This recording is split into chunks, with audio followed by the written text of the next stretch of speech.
Yeah, no one's in yet. No, but Really? people will begin to drib in, hopefully. Okay, So which? Go on. I was going to talk. Batting order is then. I'll say hello, welcome everyone. Bit of background. We'll go to the Slido and ask people to fill that in their own time during the hour, and then we'll give the results at the end of the presentations. Howard, yeah, before the Q&A. I think that's perfect. Well, that might prompt some Q&A, I hope. Yeah.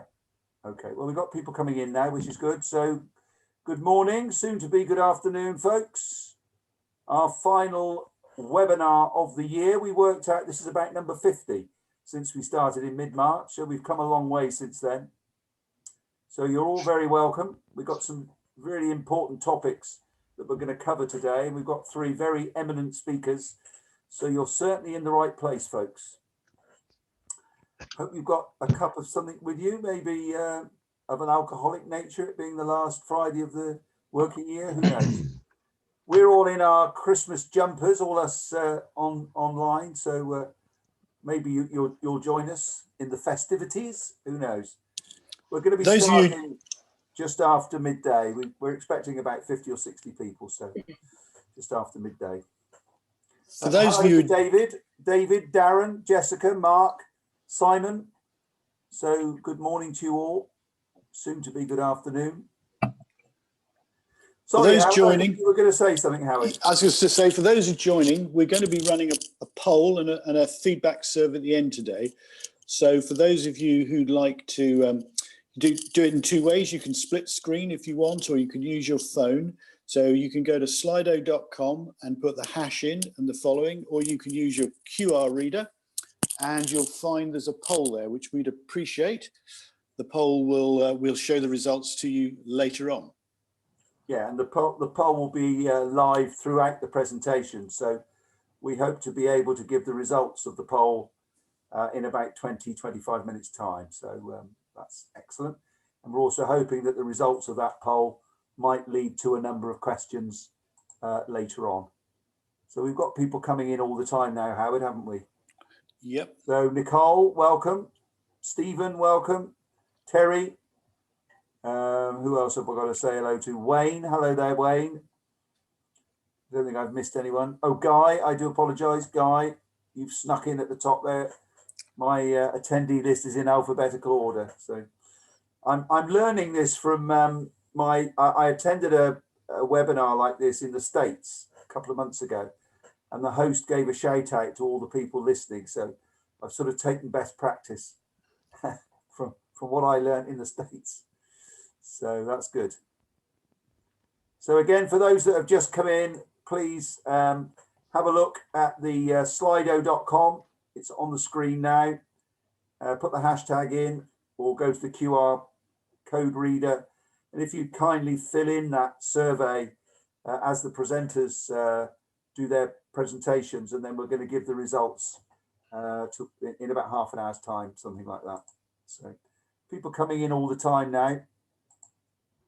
So what is the time? Let me see. It's just coming up to midday. So we'll give it another couple of minutes before we start. Let's see which new faces I've got to welcome. George, Linda. Hello, Linda. Martin Jones is here. Matthew, Millie, Richard's here. Hello, Richard.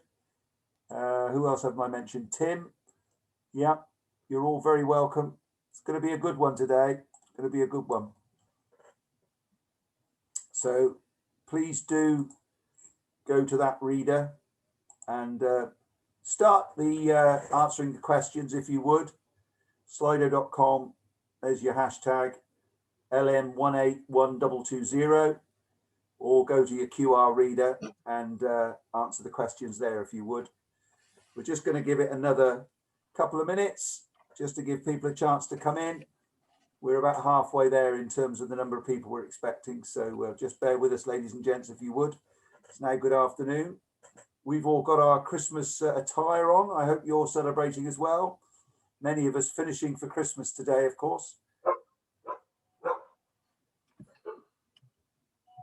I think that was a dog. Was it saying Happy Christmas somewhere?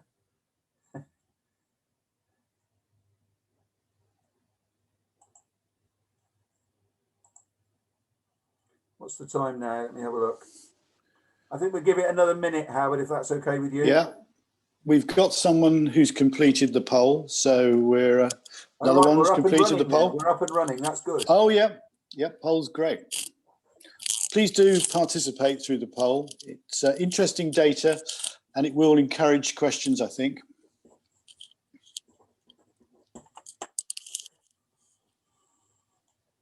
Right, where are we?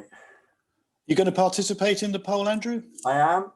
Good. As soon as I finish my introduction, Howard, I'm going to go to my phone, but I thought I better not do the two at the same time. Have you got the QR reader lined up? Are you all? Yeah, I've got a phone alongside me. Great. So I'm all systems go. Yeah. Super.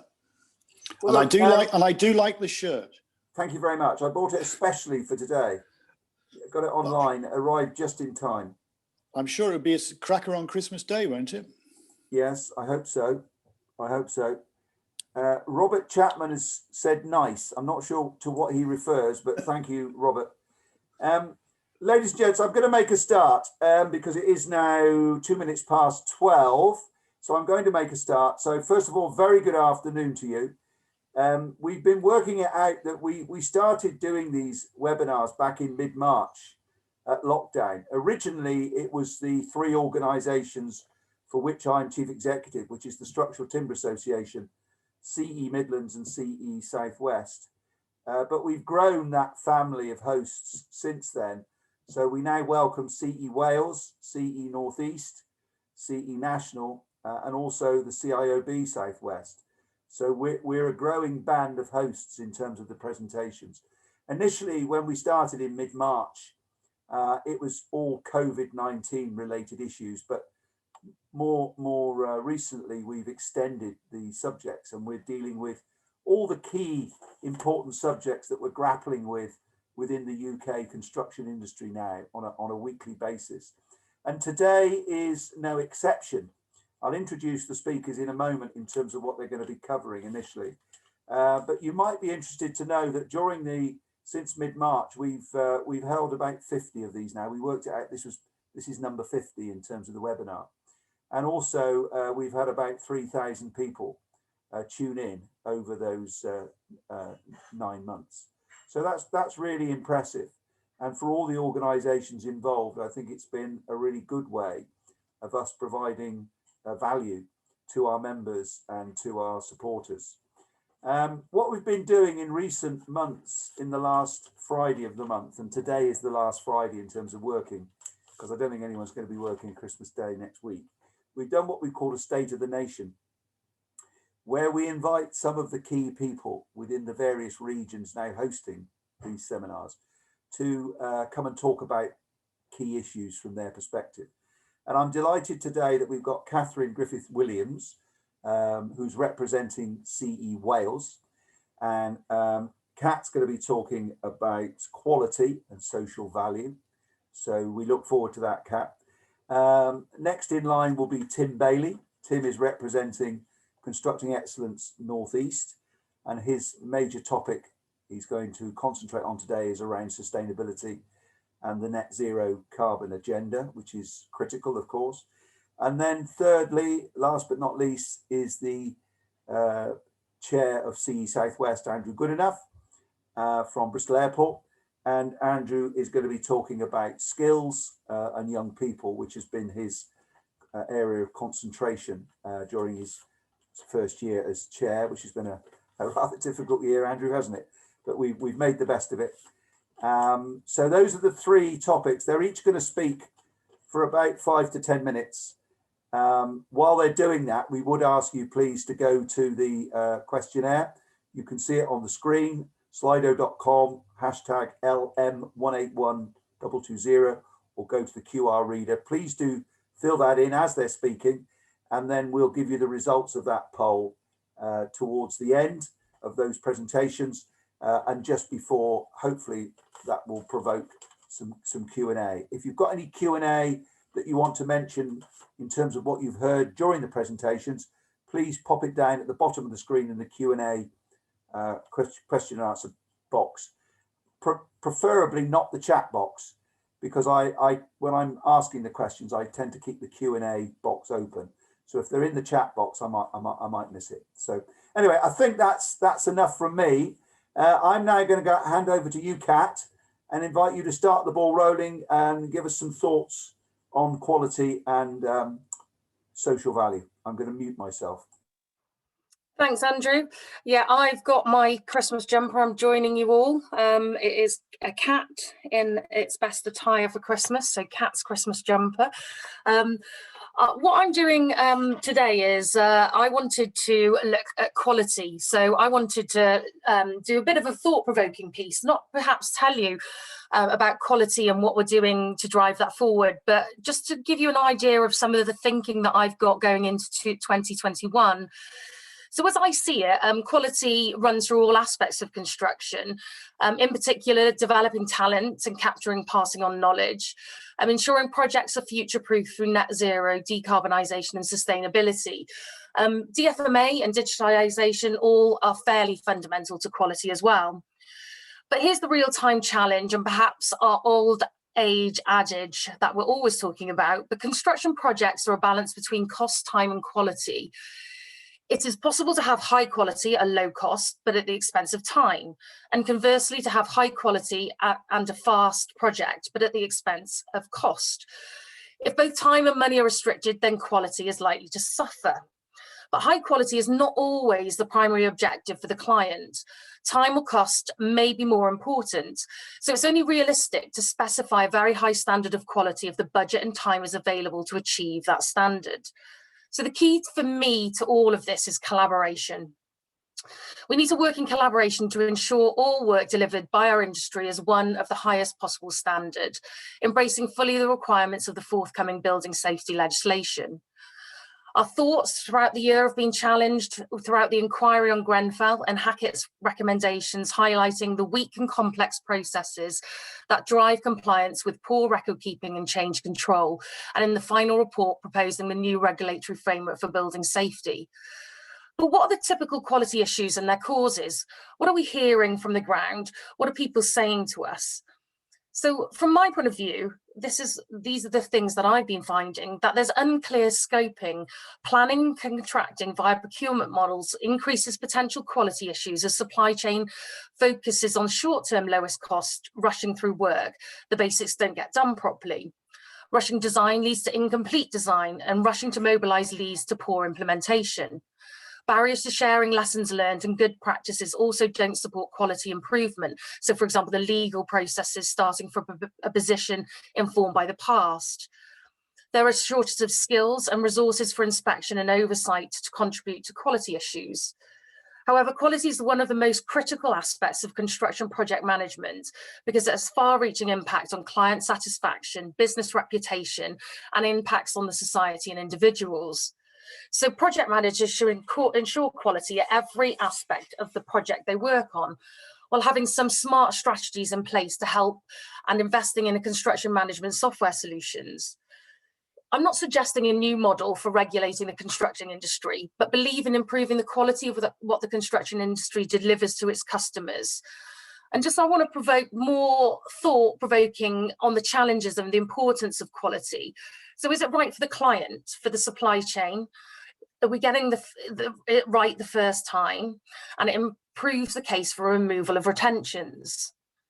As we've seen many drivers for quality and progress being made. We've got the REBA plan of work suggesting that in order for the contractor to meet construction quality requirements, regular inspections need to be carried out. It suggests that inspection requirements need to be clearly determined at the onset, or the outset, sorry, and that regular, usually monthly construction quality reports are to be produced for the client, assessing whether manufacturing and construction on the project are compliant. So there is lots of different things that are going on. We see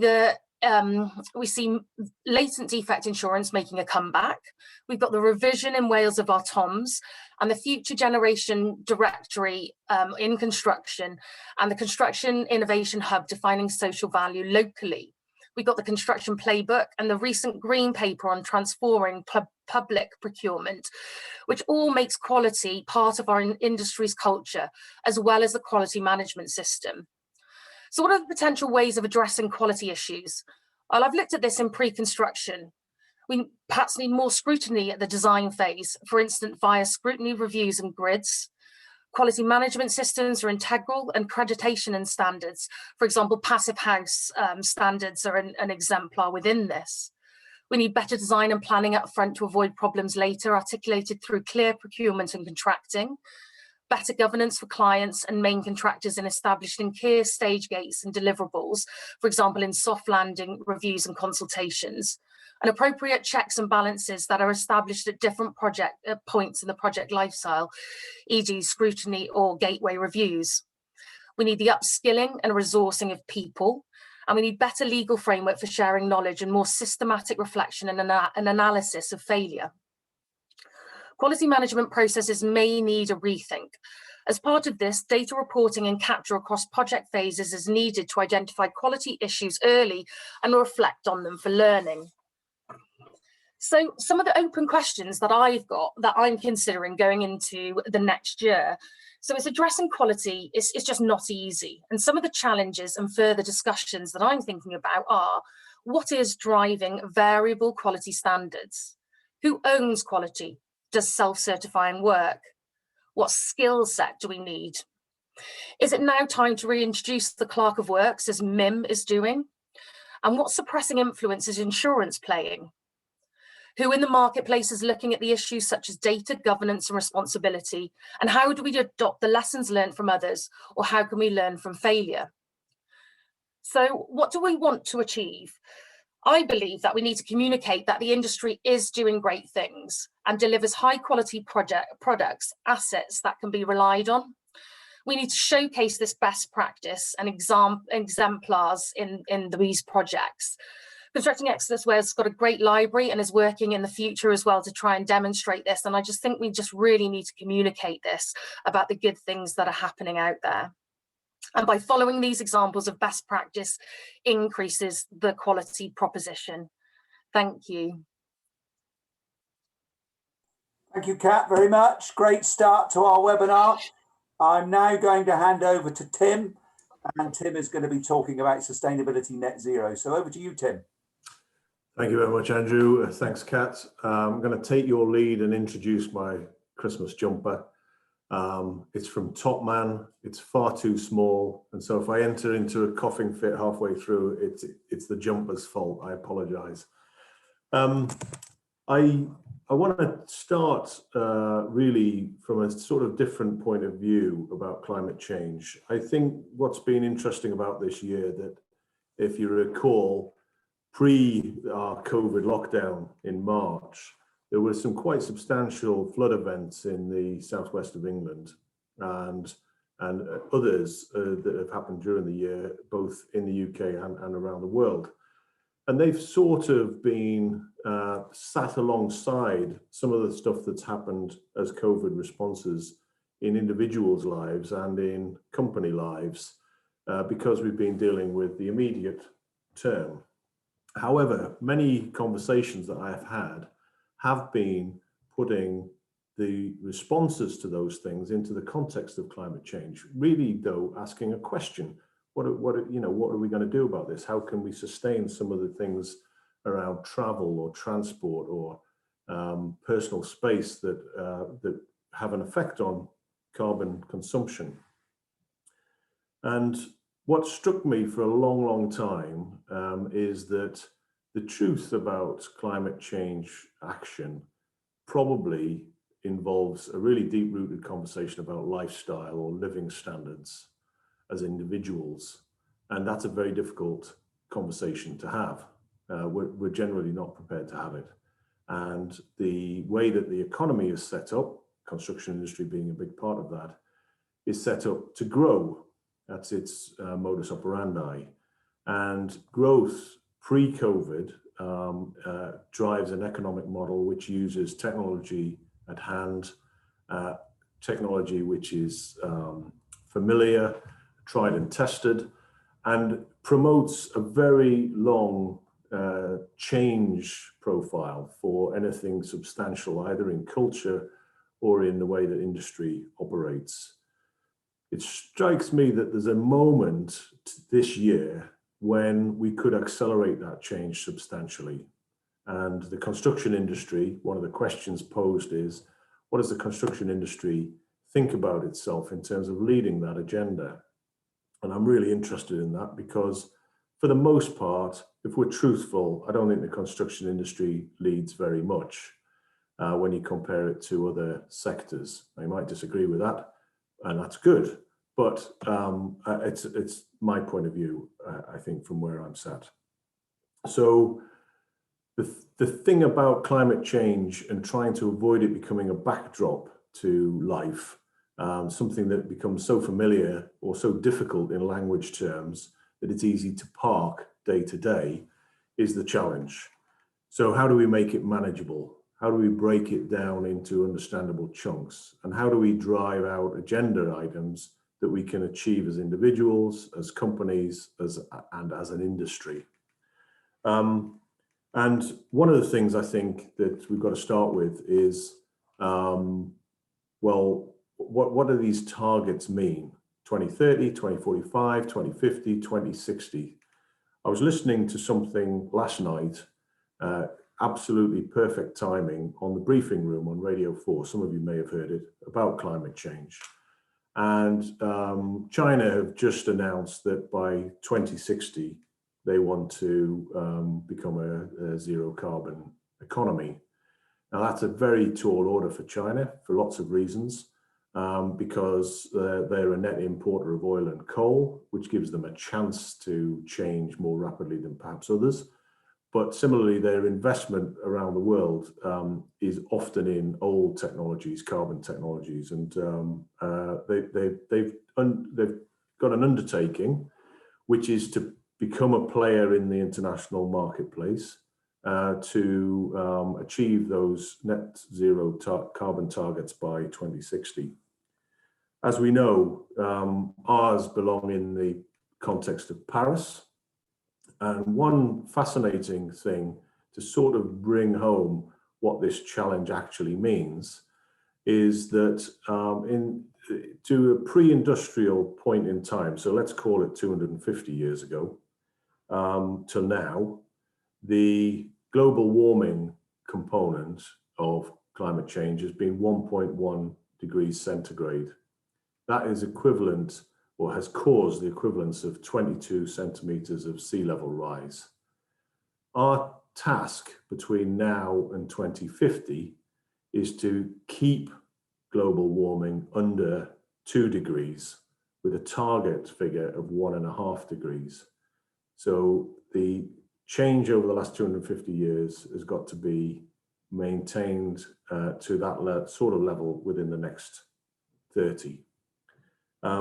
What is interesting to sort of sit alongside that is if we did virtually nothing, if we maintained levels as they are, by the end of the century, we'd have a 3 to 3.5 degree centigrade rise in global warming. And what that's equivalent to is the Maldives disappearing, vast tracts of low-lying land and coastal plain disappearing right around the world, including in the UK. So, you know, some fairly drastic stuff that we've got to contend with. But it's precisely my point that when we talk about those global things, it becomes very difficult to understand what we can do as an individual or what our actions should be as companies. Now, I'm not going to propose today, you won't be surprised to know the answers to any of that. But what I am going to do is suggest that there are some things that as an industry, we need to get our head around and change quickly to become anything like leaders in this field when it comes to achieving carbon targets that the government has set, that local authorities have set, and indeed which some companies have set. So one of the things that I think is going to be quite critical about that is taking that living standards point and putting it into the context of what becomes the new green economy, and whether or not we can establish some sort of growth component within that sector that is equivalent to maintaining jobs, maintaining employment, and maintaining a degree of lifestyle, while at the same time taking individual choices, maybe about flights, maybe about transport, maybe about where we live, or what our choice of new house is going to be. You know, have we checked how important the carbon component of the new house is, and so on. I think these are really important choices to take individually. In the Northeast, which is where I'm based, Chair of Constructing Excellence, we've taken a view that our construction strategy, which we launched in April this year, should have embedded thinking and embedded action on climate change throughout it. And as a result of that, we've been invited by the Northeast of England Climate Coalition to act as lead on built environment and work in tandem with the workstream group that's looking at housing retrofit. These are really quite key industry-wide collaborations that involve clients as well as the design knowledge and design components and construction components of the industry adding to that. There are 2 or 3 things which I'm going to leave you with, and then I'm going to pass on, which is that as companies, we must take on board the material risk. What is the material risk of climate change affecting operations and actually slowing productivity down? What are the transition costs to switch from a carbon-based economy that we exist in as individuals and as companies to a carbon zero? And there are some really good examples around about people who've done that. And then I think the last thing to say is that on the program last night, there was an example given around Tesla, which was, it's not anymore relevant to talk about electric vehicles and being a competition taking market share from Tesla, because the market share isn't the issue, it's the expanding market that's the issue. So there is increasing capacity in the market, there's increasing global recognition that electric vehicles are switching fast, and these are new opportunities for market delivery rather than market competition. And while it's a massive subject, I'm going to leave it there. Thank you very much. Okay, thank you, Tim, very much.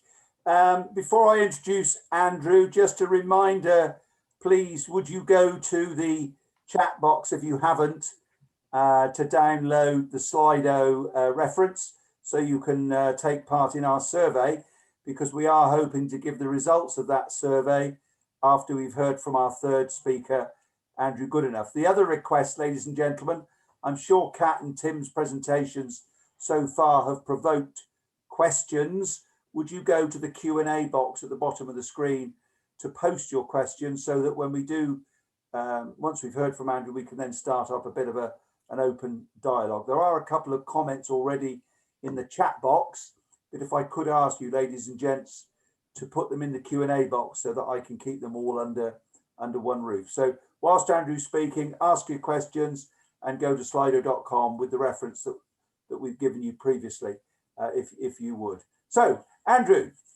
welcome to you. If you'd like to come to the fore, and I believe your topic is around skills and young people. Yeah, thanks, Andrew. Over to you. Thanks, Andrew. Can you hear me there? My mic is All playing good? up. Yeah. Yes, Okay, yeah, we can hear you. Sorry, my mic was playing up just That's before all right, Andrew. I went As live. you know, we were speaking earlier. Right. That is the second most used statement this year. Can you hear me? The first is you're on mute. Yeah. So you're okay. You're good to go. Thanks, Andrew. And just to reinforce what Tim said, really, I work in probably not the cleanest industry in the world, airports, but the penny has really dropped in the last couple of years that the need for change and reduction in carbon has got to come fast and really quickly for that industry. So that's really to really reinforce what Tim is saying. There's a huge change in my industry around carbon, which is really positive. Anyway, on to what I'm going to talk about. First of all, it's probably the most weird Black Eye Friday I've ever known, but it's a pleasure to be here today. But don't expect it next year. Hopefully I'll be in a pub somewhere in a Christmas party, but there we are, we can all hope. And I will apologise to anybody who heard some of this before from me, but the main topic I want to speak to you about today is skills in industry and actually resources in industry in the Southwest, at least, and what I see as a Birmingham platform. So we currently have about 230,000 construction workers in the Southwest. The CITB has noted that we needed another 20,000 new workers in the Southwest between 2019 and 2023, which took us to over 250,000 construction workers in the Southwest. In the Southwest, 27% of people in the workforce are between the age of 45 and 65. However, this is the one for me, in construction, this is 47%. So we've got 47% of our workers are in that 45 to 65. And 20% of the construction workforce are over 55. Diversity, with just 13% of the workforce are female, and just 3% of site operatives are female. So that kind of says it all. I'll just give you a couple more stats. I don't want to overburden you with stats, but it kind of tells the picture. UK average is that 6.5% of construction workforce retires each year when over the age of 50. So roughly 22% retire between 50 and 55, 43% between 56 and 60, and 35% between 61 and 65. So what? What does that mean? So when we add retiring workforce, in simple terms, we add 50% to our 27,000 workers extra requirement in Southwest. So we need more like 40,000 workers between 2020 and 2023, which is a huge ask. In terms of construction, believe it or not, salaries are good. We're the second best paying sector after finance and building services. So we're way above the national average. We pay out on average £578 a week. Finance and business services are around £800 a week. So in construction, we're around £90 to £95 a week above the UK average, which is around £5,000 per annum in wages. So if wages are so good, why don't we get people into the industry? Why are we struggling, and why have we got an aging workforce? That's the problem. You know, we've got a bit of a burning platform, as I said. So that is the question. What we are focusing on in the Southwest is we've struggled a little bit last year because of COVID, but we are really going to lean in now into G4C in earnest in January 21. We really need to push our a generation for change membership and output. So we really want to push young people in the industry, but we do need members, and I'm not going to shy away from this one. If anybody within your organisation is interested, or you would like people within your organisations to get involved, we will be updating our website. We've got a new website which we're updating, and that will go live in January with everything you need to get people involved with us. And the key to that is obviously it's an online forum, so it's not going to take a lot of people's time and travel. In terms of G4C in the Southwest, we've got a new chair, which is Lisa Denby of Kia, and we've got a vice chair, Josh Hodder, who's heading up a £300 million job for Hives England down in Cornwall. So that is something we're really going to work on. That's tangible, we can work on. Another thing we are going to work on is we're undertaking a piece of work by a third party, which G4C are going to be heading up for us. And it's going to look at what we're going to need to future-proof the sector. How do we increase engagement? How do we get young people into the industry?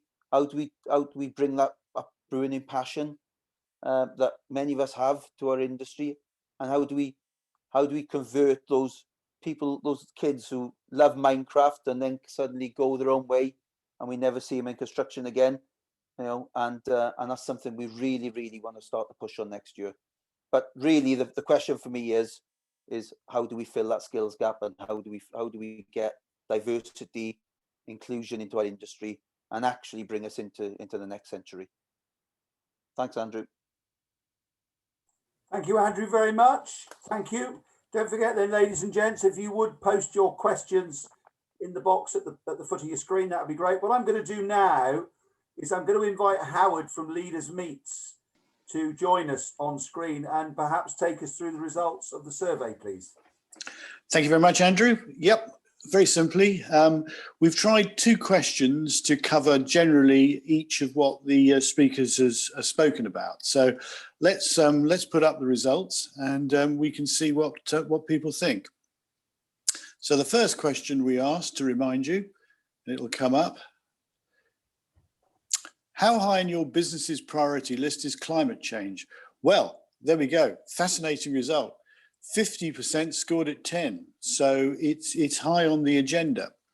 Average score of 8.4, so we could say 84%, which is, I think, actually really interesting. Thanks very much. Let's have the next question. Now, a little bit more interesting here is, how do you rate the construction sector as a leader in climate change?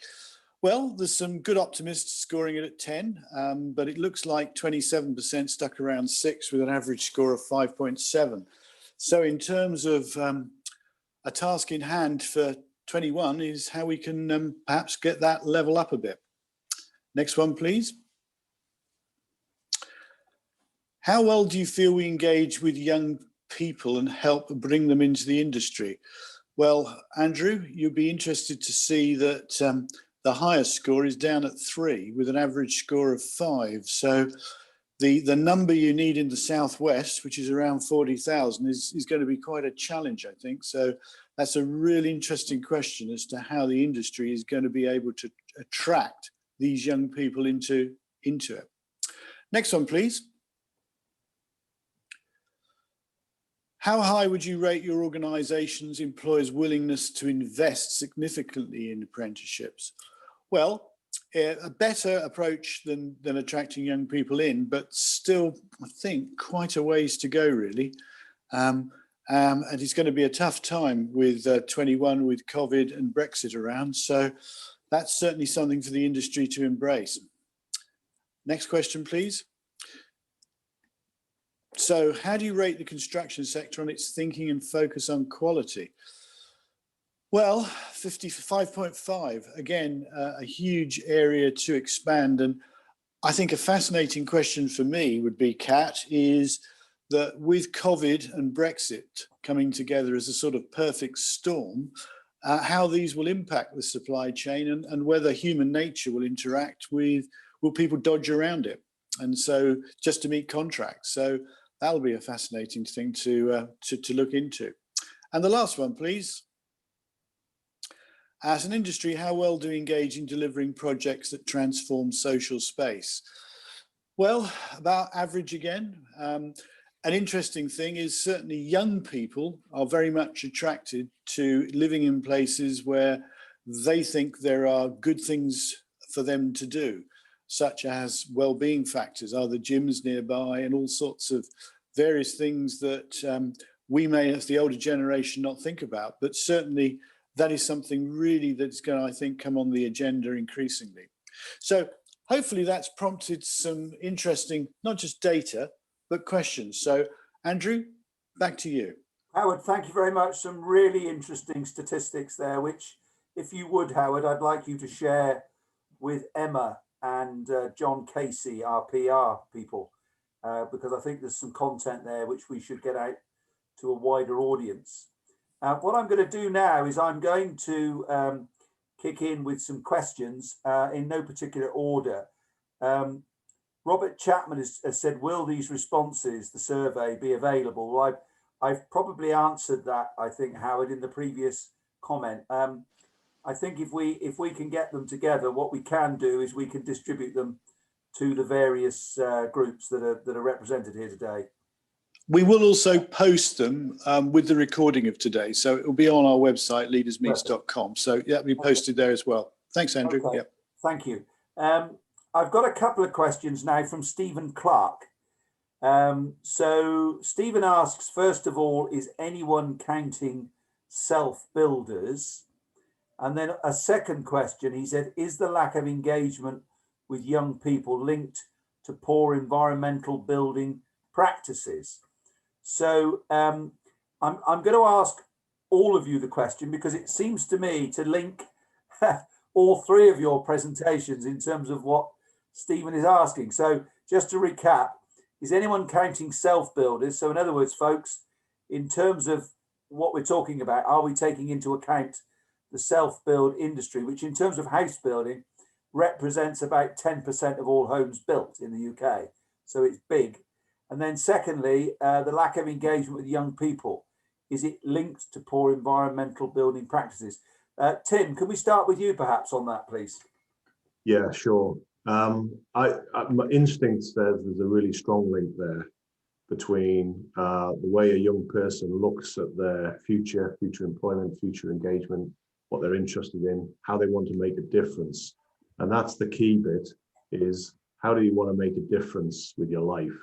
And if you see an industry which has really clear goals that link to your own passions, then you're going to find that attractive. And I think, Andrew's done a very good job of setting out what some of our shortcomings are about saying what it is that the opportunities are within construction industry to address those passions. Okay. Thank you, Tim. Catherine, have you got anything to add? Yeah, sorry, my thought process was just going that I think from my point of view as well, and being involved with apprentices, much more in a commercial operations, but it's not just making sure young people see the attraction and the benefits of joining in the construction sector, but also winning over the parents. You know, it depends about their concept and their viewpoint as well, in order to encourage their own children that it's a viable prospect for them and a credible career option. So to me, I think it's our engagement with schools, parents and young people, and really we need a blanket approach really for that. So that's just what I would add. Okay, and Andrew, have you got anything to add? Yeah, I think Tim's hit the nail on the head with some of it, and actually Stephen with the question. I think young people now are so aware of climate change. They're far different from when I was a kid. Let's be honest. So I think there's you only got to look at Greta and all these guys, and the support movement there. They're so behind that. It's incredible. So it is about creating something that that we can all be proud of. Our industry is great. You see a tangible outcome, much better than an accountant who just sees a spreadsheet every month. I could never do that. But in terms of there's a tangible outcome. If we can make that tangible outcome a fantastic product, I think that would bring more people into the industry, definitely. And just touching on what Kat said, I like to think as construction like a rugby team, and people don't really see that. There's lots of different shapes and sizes, and there's always a position for everybody. It's not like one size fits all. It's so diverse, but I don't think people really get that who are not in construction. They kind of still think of it as our feeding pet. So that's something we've really got to get over. Thank you, Andrew. Certainly the one word that I believe young people are interested in is purpose. I'm told that young people are looking for purpose in everything that they do. If you're a fan of musical theatre, as I am, there's a song about purpose in Avenue Q, which is worth a listen. Many a true word is spoken in jest. So I would add to the comments of all our panelists. So thank you for that. I've got another question then, folks, from Richard. Construction usually only changes to comply with legislation or to meet the demands of a true leader. How can we persuade people to do the right thing to improve quality and make work more enjoyable? I'm going to start with you, Kat, on that, because that was your topic. Yeah, I think within my kind of thought piece, I think there's a lot of legislative drive that we're surrounded with at the moment, and it has fallen out of Hackett, and we are quality is like we always say, the golden thread. that is running through a future drive and push for the sector. You know, I did demonstrate as well other pieces of legislation within the procurement arm of what we're doing. But I'm a firm believer that collaboration really does drive best practice and change as well. So through collaboration and sharing best practice, then that potentially drives behaviour change within the sector. I think certainly that's you know, the key ethos of Constructing Excellence in Wales and the general movement, and we can do that by really kind of demonstrating the deliverables of, you know, what defines quality and what is best practice, and really picking that out. So yeah, that's just my viewpoint. Thanks. Okay. I mean, I think you're absolutely right. The Grenfell tragedy, the Hackett review, and now the building safety bill is certainly some regulation and legislation that's going to drive change. But Tim, Richard's point is, how can we persuade people to do the right thing to improve quality and make life more enjoyable? It's something that CE has been trying to do since the Egan report, with limited success. What's different now, do you think, Tim? Yeah, well, I think one answer, slightly cynical, is not a lot is different. But I do think that there are people in the industry which are making significant noises. So one of the things that does change is that you get a generational change. I talked about the slowness of change earlier on. People who were around at Egan, as I was, a young whippersnapper, no influence, nothing that I could really offer into that space. I'm now in a position where I could do something about it. And I think that's true actually across the board. So there's probably more engagement in leadership roles than there ever has been. So one thing that we must not do, and the construction industry is guilty of, is the beginning of the question. It uses an excuse, legislative minimums, to operate. And that's true through building regs and through other quality standards. And we use cost as the reason. And we all know that cost is important, but we also know that the equation between cost and value and how that plays into longevity, sustainability, and the environments in which we're creating is really key. And so I think it's important that we recognize that we can show. So we've got to start showing what the difference between a proper spend is and a poor spend, what the difference between exceeding legislative norms and meeting them is. And just one example from which I think is really interesting from a different industry about carbon targets. Microsoft have committed, like many others, to become net zero in their company by 2030. But what they've also done is by 2050, they've said they will wipe out their entire history of emissions. So roll back their entire company's history. And I think that's a really interesting way of expressing a purpose beyond just the minimum. Okay, Andrew, would you have anything to add about? Yeah, and you know, the quality issue. I've just looked up on the internet actually, and somebody from 100 years ago said quality means doing it right when no one is looking. That was Henry Ford. Henry Ford. Always that's the meaning of integrity, isn't it, as well? That's Henry Ford, and I think unfortunately our industry has got a that'll do attitude when nobody's looking. Let's be honest, and I think doing what's right needs to be instilled more into our workforce.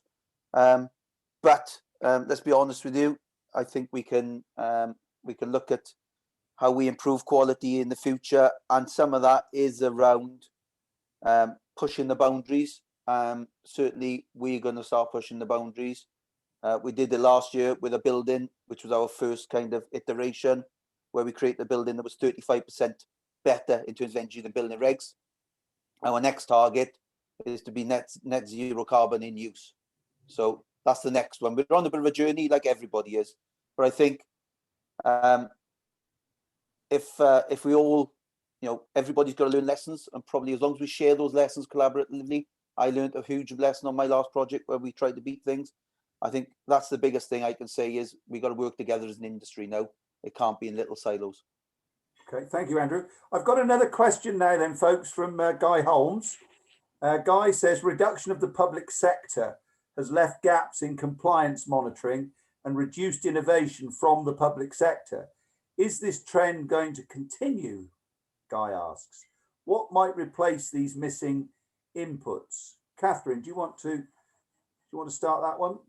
Yeah, I'm not sure if I see that. So, for example, working, on the programmes in Wales, so 21st schools, and also with the shared services in NHS, you see really good exemplars of differentiation and defining kind of social value in procurement.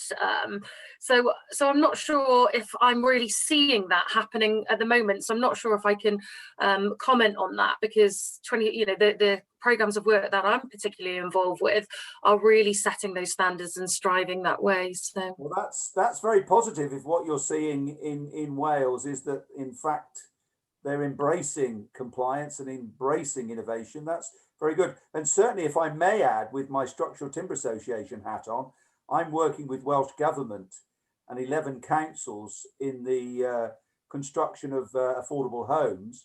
And I would say that Welsh Government are probably ahead of the game. I mean, I'm seeing a government here that is looking to get 11 councils to collaborate on design of house types, and my Structural Timber Association members to collaborate and come together in a joint venture to provide them in timber frame, because for sustainability reasons they're going down the timber frame route. And so I'm seeing, I have to say, I support you, Catherine. I'm seeing superb leadership in Wales, to be honest. But what about you, Tim, in the Northeast? How are things in the Northeast? Yeah, well, it's interesting. So I think this is a really quite political point. The public sector in the Northeast has been eroded over the last 10 years. It used to be called austerity. I think it's now called the rubbing your arse along the gravel path, if you'll excuse my language. And so I actually know Guy, so I know where this question's coming from. Right. Okay. And I think it's a really important point to recognise that both at planning, at building regs, at environmental health levels, there are gaps left which people are perfectly prepared to crawl through and reduce quality and reduce standards. We've got to close those gaps up. So the political point is we need a robust public sector right across the UK to deliver on some of these targets that we're making for ourselves. And we shouldn't kid ourselves that private sector is going to do it alone. And Andrew makes a very good point about individual integrity, but we also shouldn't kid ourselves that we're all like that. Okay, Andrew, do you have anything to add? Yeah, the only thing I'm going to add, guys, and this is the harsh reality of life. I read yesterday that we had £2.06 trillion worth of debt in the UK. So I'm going to say it straight. There's a bit more arse dragging to come. Yeah. There's no way that, we're going to be able to invest heavily in the public sector. Unfortunately, the private sector is going to have to do its bit and pull it along. Yeah, and Andrew, I think you make a valid point. Absolutely, there is the will to do things the right way, and then there's the reality of what we can do. And I think we all understand that. But our position in CE is to shine that beacon, isn't it, on best practice, and demonstrate what is achievable. I'm going to go on to another question, which is a really interesting one for me, from Tim Craig. Tim asks, is the only way clients can ensure quality to move away from design and build? I know, if I just may say personally, I like to provoke discussion in meetings and workshops that I attend. And I often say that we ought to ban design and build as a starter for 10, just to get the conversations going. I also say that we ought to ban JCT contracts for the same reason, because it gets the conversations going, which is something I like to do. But Tim, would you like to start on that? What's your view on design and build? Should we move away from it, or has it got its qualities? Well, what a topic, what a question. I think we should embrace design and build and do it properly. So the problem is that its reputation is that it's misused. It's misused to shift risk, and it's misused to cap cost. And while those are its principal features as promoted by project managers or other contract administrators, and railed against by others because the assumption is that it will cut quality, actually it's perfectly capable of delivering all of those things if it's used well. So I quite like your JCT banning, I quite like that. But I actually think that it would be, it's unlikely that we get away with trying to get rid of D&B. So what we need to do is form it in our own image, if you like, with the primary drivers being to deliver quality and standards. The third one I try and ban in workshops is value engineering, because as a friend of mine said, it's really cost thuggery. Yeah, absolutely right. But I only do it, Tim, just to sort of get the pot stirred, to get the conversations going, you know. Yeah. Andrew, have you got anything to say on the D&B? Yeah, as a client who tends to do a lot of D&B and a lot of value engineering and a lot of JCT contracts, is great. No, on a serious note, look, it's all about risk transfer, guys, you know, and doing things at the right time with the right people. If I grab, you know, somebody off the street, give me a price, and I transfer all the risk to you, and you don't know what you're building, then guess what? I'm going to get a crap job. The reality is, it's all about getting the right team around you, agreeing what needs to be properly allocated responsibly. You know, for example, the best person who may be to detail all the doors actually is your subby. It's the specialist. Why do I need my architect to do that? It's about getting the supply chain involved as well. So it has its place, but in the right way. I think it's become a design and dump culture, and should be more of a getting people around the table, using their expertise, integrating that within the supply chain, integrating with the architect. Now you can do that however which way you want to, but I think there's a place for D&B as long as it's done with enough time and enough care and enough attention. Kat, have you got anything to add? I pretty much, you know, agree with both the points of Tim and Andrew, and, you know, Andrew's just neatly summed it up. I just think, you know, there is stopping the rush to asset completion and, you know, getting that collaborative quality brief right from the start in order, you know, to ensure that. So just really very much just on what Andrew said. Okay, thank you very much. Well, I've got one final question in the box from David Fitzpatrick. David says, does the panel believe the construction will change by regulation changes, which are only recommendations? Does the government, I think it means need to lead by putting regulations into law? So I suspect David is looking back on previous performance of the industry.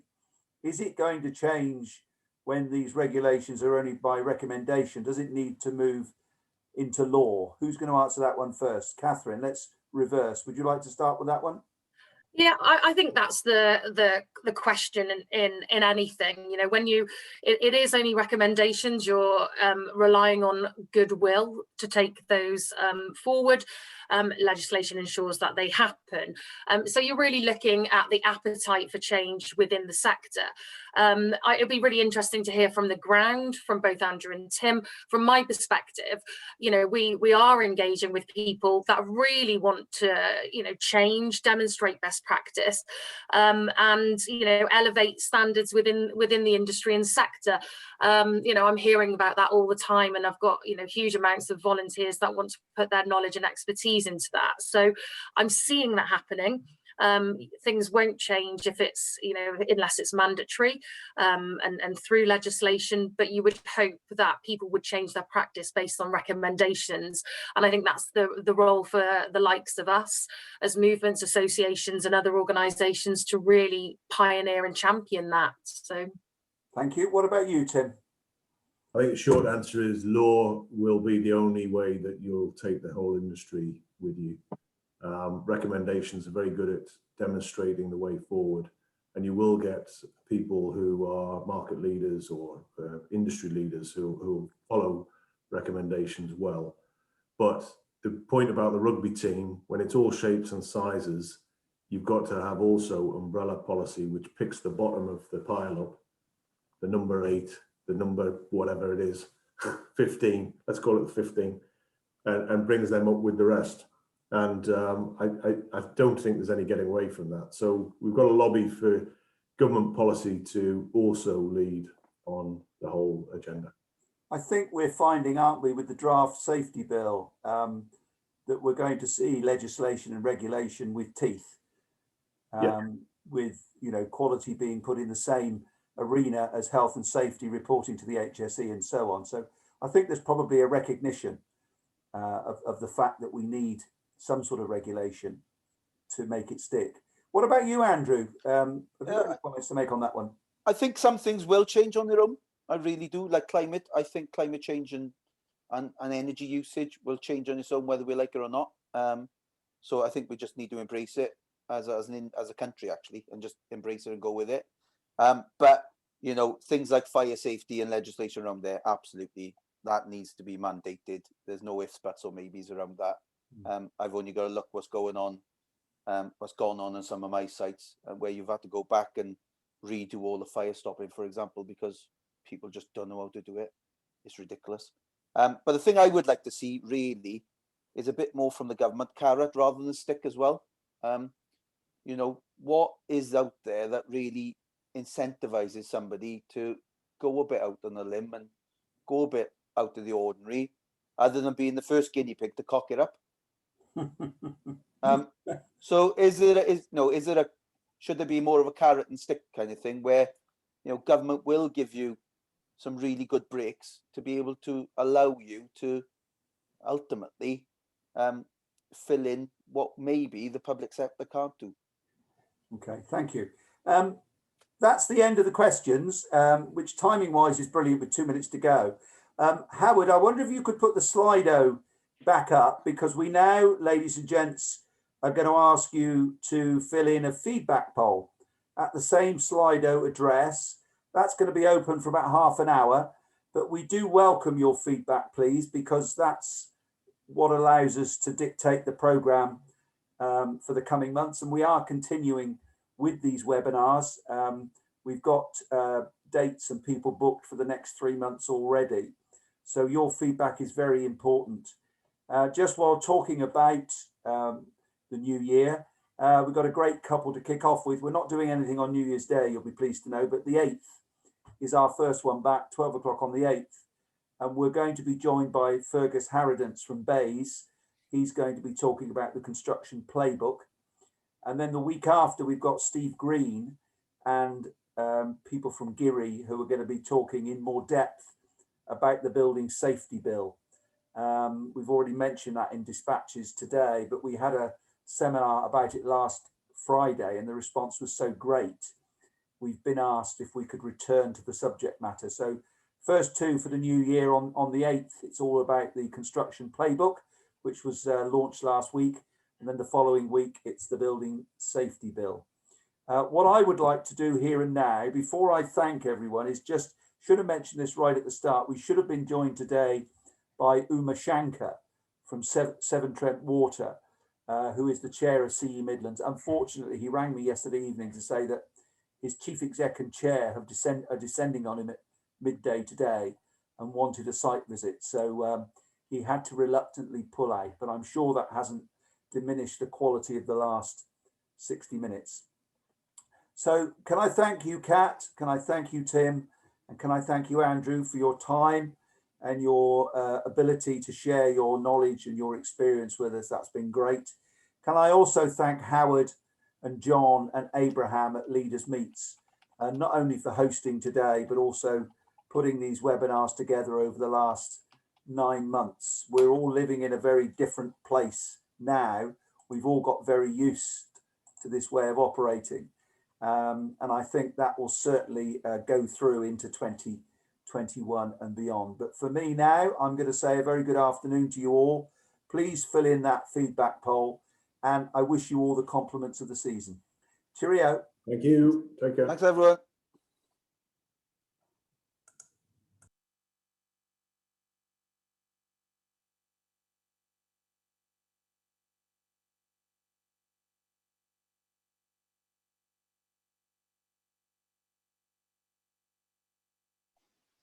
Thank you, Mr. Goodenough. Right, we're done, How? Yeah, have a good Christmas. Take care, How mate. do you think it went? I'll send you the feedback, but I think it went very well. It went all right, didn't it? You know? Yeah. Went okay.